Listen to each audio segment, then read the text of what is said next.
से धर्म का महत्व दिखलाकर और लोगों के हृदयों में प्रवेश करने वाली अप्रतिम प्रभावशालिनी वाणी के द्वारा उपदेश आदेश देकर सबके अंतःकरण में वेद शास्त्र परलोक महापुरुष और भगवान पर श्रद्धा उत्पन्न कर देना तथा सद्गुणों में और सदाचारों में विश्वास तथा प्रेम उत्पन्न करवाकर लोगों में इन सबको दृढ़ता पूर्वक भली भांति धारण करा देना आदि सभी बातें धर्म की स्थापना के अंतर्गत आ जाते हैं।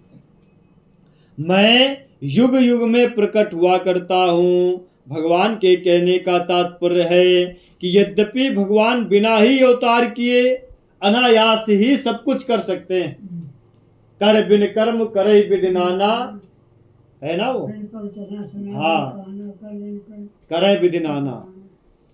इसीलिए कह रहे हैं कि यद्यपि भगवान बिना अवतार लिए बिना ही अनायास ही सब कुछ कर सकते हैं और करते भी हैं, किंतु लोगों पर विशेष दया करके अपने दर्शन स्पर्श और भाषणादि के द्वारा सुगमता के लोगों को उद्धार का सुअवसर देने के लिए एवं अपने प्रेमी भक्तों का अपनी दिव्य लीलाओं का आस्वादन कराने के लिए भगवान साकार रूप से प्रकट होते हैं। उन अवतारों में धारण किए हुए रूप का तथा उनके गुण प्रभाव नाम महात्म्य और दिव्य कर्मों का श्रवण कीर्तन और स्मरण करके लोग सहज ही संसार समुद्र से पार हो सकते हैं। यह काम बिना अवतार के नहीं हो सकता। जन्म कर्म च मे दिव्यम एवं यो वेत्ति तत्त्वतः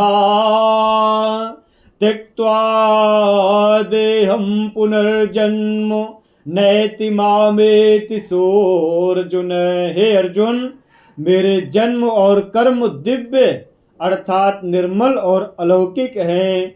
इस प्रकार जो मनुष्य तत्व से जान लेता है अर्थात सर्वशक्तिमान पूर्ण ब्रह्म परमेश्वर वास्तव में जन्म और मृत्यु से सर्वथा अतीत हैं।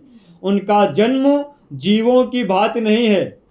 वे अपने भक्तों पर अनुग्रह करके अपनी दिव्य लीलाओं के द्वारा उनके मन को अपनी ओर आकर्षित करने के लिए दर्शन स्पर्श और अपने प्रखर वचनों के द्वारा उनको सुख पहुंचाने के लिए संसार में अपनी दिव्य कीर्ति फैलाकर उसके श्रवण कीर्तन और स्मरण द्वारा लोगों के